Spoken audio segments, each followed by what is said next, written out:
Krista, how can I keep from singing? And it ties in so perfectly with my message today, you'd almost think there was one mind, wouldn't you? I love it, so thank you. When I was a young bride, I once tried making a peach pie using a can of peaches and heavy syrup. The results were what you'd expect. I finally gave up saying, well, that didn't work. Have you ever said those words yourself? Perhaps when you're trying something different or you're trying to fix something and you finally say, well, that didn't work. Sometimes I think that could be the subtitle of my life, should someone ever write my biography. When something doesn't work or go well, we have the opportunity in trying a new way of approaching what it is we want to accomplish. A new way, a different way of trying it. Almost like a reset button in a way. What we don't know, we can learn. Unfortunately, contrary to our achievement-oriented societal beliefs, we're not here to ace something. We're here to try, to experience life in various ways. And sometimes, I admit, it doesn't turn out the way that we had wanted or how we expected it to do. Take me in my first year in college. I was told that I had to take a science class in order to meet the requisites of the degree. Me, science. I was an English major. But I decided to try something new, so I signed up for chemistry. Primarily because I really liked the boy-to-girl ratio. Okay, you sign up for a class for your reason, I did it for mine. Okay. Everything was going well that first week. I was having a good old time until that Friday when the instructor gave us a pop quiz. Well, that Monday, our test results were returned, and I had gotten a 0. A 0. So after class, I went up to that instructor, my professor. I showed him my test results, and I told him that I did not think this grade was fair. He looked at me, and he said he happened to agree that the grade was not fair, but unfortunately, he didn't have a grade lower than 0. Well, that science class didn't work. Yeah. Mistakes are good. They're a good thing. They're a reference point. They allow us to adjust course. And sometimes we don't make the same mistake twice. Sometimes we like to make them, same mistake 5 or 6 times. I think it's because we just really want to make sure. That's my thought. But the real problem for me, what I think is so unfortunate, is that so many times we don't even want to try something new. And generally, it's based on fear. Fear. What are some of your fears? Could it be making a fool of yourself? Rejection? Letting someone down? Disappointing someone? Failing? Not feeling wanted or being excluded? Insecurity? Forgetting a step? Now, most of these fears are deeply rooted in childhood. The thing is, you may have outgrown your childhood, but you did not outgrow your fear. And of course, it doesn't help, especially as I was growing up. Sometimes we're given societal beliefs of how we're supposed to accomplish something or putting that pressure on it. It's like when I was growing up, there was a saying that if someone is waiting for you to fail, if they're holding their breath waiting for you to fail, make sure that they suffocate. Well, that's a really cute saying, but it can also be paralyzing when it comes to wanting to try something new or different, but afraid that you're not going to succeed, that I won't be successful at it. Now, during those times when you're starting to feel that fear, and we all have our fears and everything, but when you're starting to feel that, what I want you to do is to notice or observe what is going on within your body without judgment. And then what I want you to do is breathe. Just breathe. Take that breath and release it. And then breathe again and release it. Notice then what is occurring within your body, how you're taking control of your brain and your emotions, how you're starting to calm down. You cannot see your reflection in boiling water. Similarly, you cannot see the truth in a state of fear or anger or frustration. The waters must calm, and then clarity comes. In the book of Matthew, chapter 10, verse 20, Jesus, the master teacher, said, "Truly I tell you, if you have faith the size of a mustard seed, you can say to this mountain, 'Move from here to there,' and it will move. Nothing will be impossible for you." Well, when I was growing up, I took that verse quite literally. I mean, I knew that I had the faith the size of a mustard seed, so I would practice. I would go outside, and I would look at that mountain, and I would say, "Mountain, be moved." And nothing happened. So then I thought, well, perhaps the trick is I've got to close my eyes. So I did, "Mountain, be gone." It was still there. Well, maybe I should start with something a little smaller. Molehill, get. No matter what I did, the results were the same. And nothing happened. And I could not figure it out because I had faith the size of a mustard seed. And yet I was still saying, well, that didn't work. It took me years before I realized that the mountains were not external. The mountains are internal. The mountains of fear or obstacles within us. Those feelings created by old tapes, past rejections, not feeling good enough or not feeling capable of. And sometimes it doesn't help either when we start doing our prayer treatments, because sometimes this comes up. Sometimes we do this with our prayer treatment, that if something doesn't work, that we have a tendency sometimes to think, well, that didn't work. Or maybe if something isn't manifesting right away, we think to ourselves, gee, what if I'm doing all the right things wrong? And of course, that can be added by well-intentioned people coming up to you to say, well, you know, God answers all prayers, but sometimes the answer is no. Really? You're trying to convince me that God, divine life, does not want its beloved expression of itself, you, to know joy, peace, love, happiness, health, abundance, wholeness, vitality?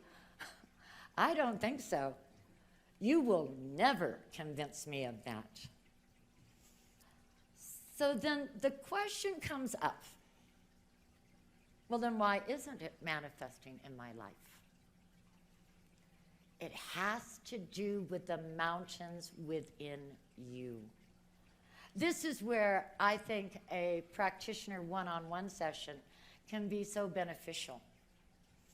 Now, because practitioner sessions are confidential, I am going to first mention that I have permission to share this story, although I will not disclose the individual's name. But this individual wanted abundance in her life.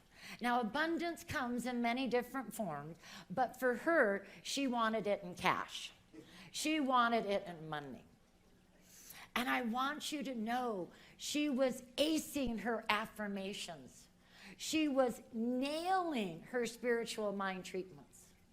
She knew that God was the infinite source of all that is, and that she was of it, and that she existed in unlimited possibilities in receiving all the good God had in store for her. But it wasn't manifesting.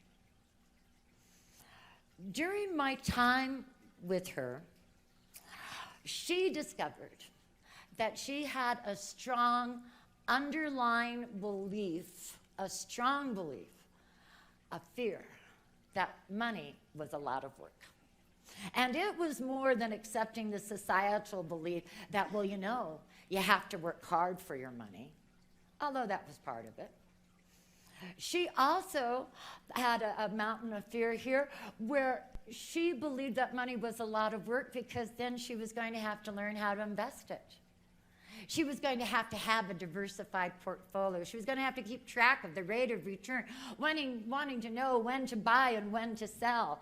And then there was this mountain of fear that had to do, if she had a lot of money, all these friends and family would be coming out of the woodwork, and not counting organizations, each with their hand out, that she was going to have to deal with. Well, let me just ask you this question, all right? If you are affirming that you are the recipient of all the good that divine life has in store for you, but your strong underlying belief that is almost unshakable is that money is a lot of hard work, and look what happens when I get it. What do you believe that creative medium that we refer to as the universal law, that servant is going to act upon? Ernest Holmes states it this way: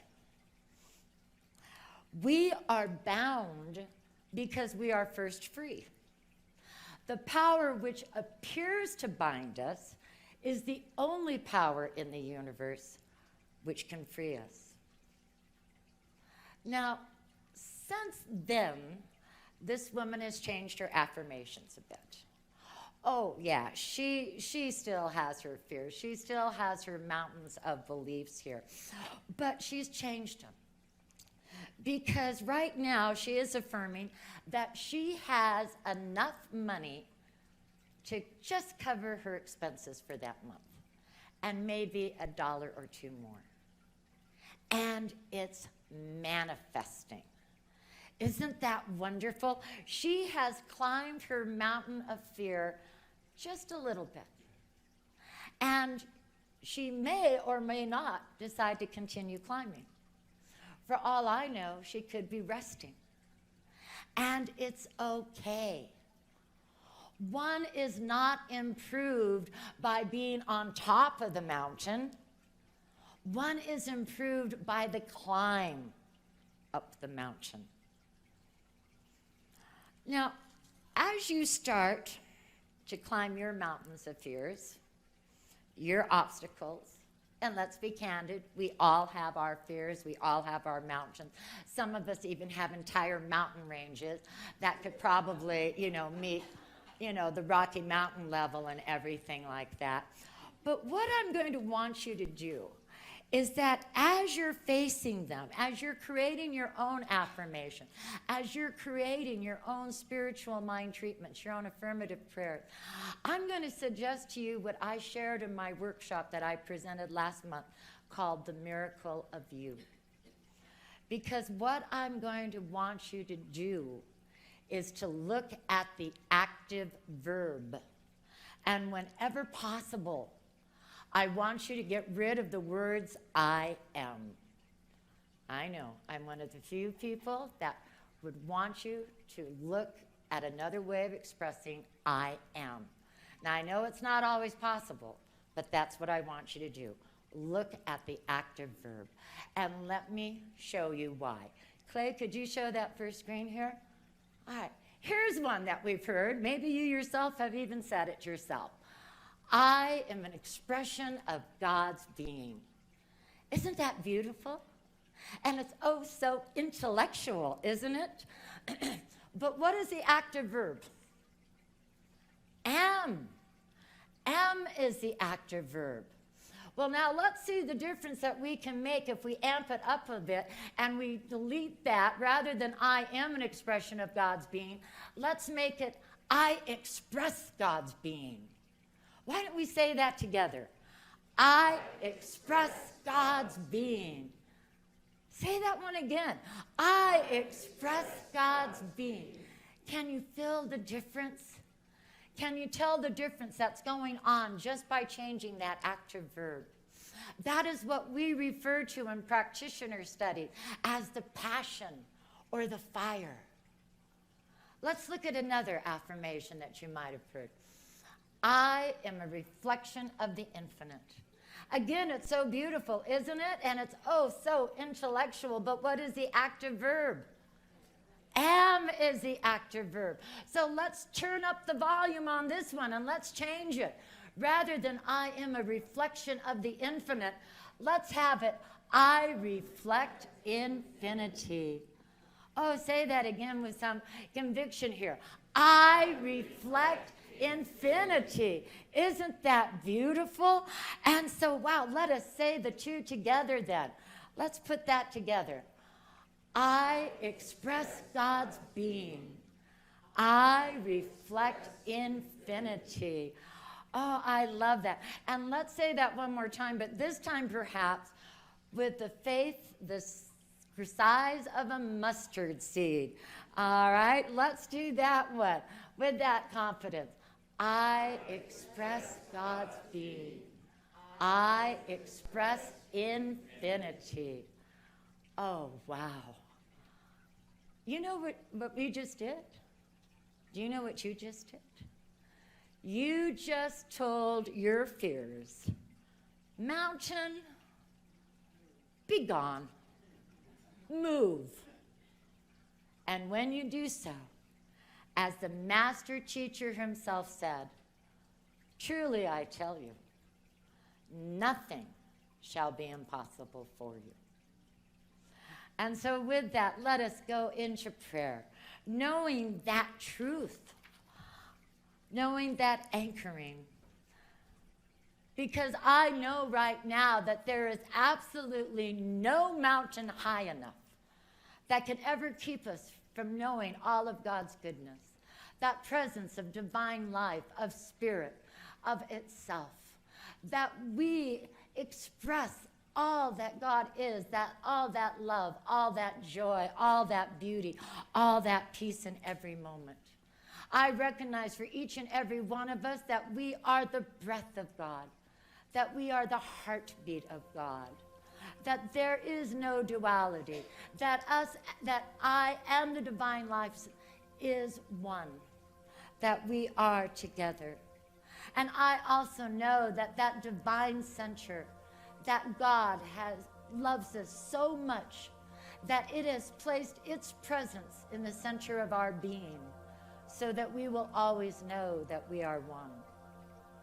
I claim right now in this moment that we release any fear, that we release them into the nothingness from which they emerge, for we no longer give them any power. For we step forward boldly, knowing that we are an authorized force of good in this universe, that we are the divine's beloved expression. I know right now that there are no obstacles, that there are no obstructions for us in knowing this truth, that we are each supported by divine clarity, by wisdom that is always guiding our path into our highest good. I accept right now that all those old tapes have now just been hit, not a reset button, but an erase button, because we are relinquishing it. We are removing it. It no longer has that power. The power of God is within each and every one of us. It sustains us. It leads us. It guides us. And we open ourselves into knowing all that good that divine life has in store for us. That we are there at the banquet table And it is God's good pleasure to give us all of this loving life existence. And it is our good pleasure to say, yes, we accept the bounty that you provide to us. And so I know in this moment that all is well, that all is good, that we go forward recognizing the true nature of who we are, the divine characteristics that are inherent within us. And so I can just release all of this. I can give such gratitude in knowing this as I release it. I am joy-filled knowing all this, for it is with childlike simplicity and that faith that I am able to say, thank you, God. I know it is already done. It is already accomplished in the mind of God, the heart of God. And so all I need to do is to get out of the way and let divine life continue to express itself through me as me. And with that, I let go, I let it be, and I anchor it by saying, and so it is.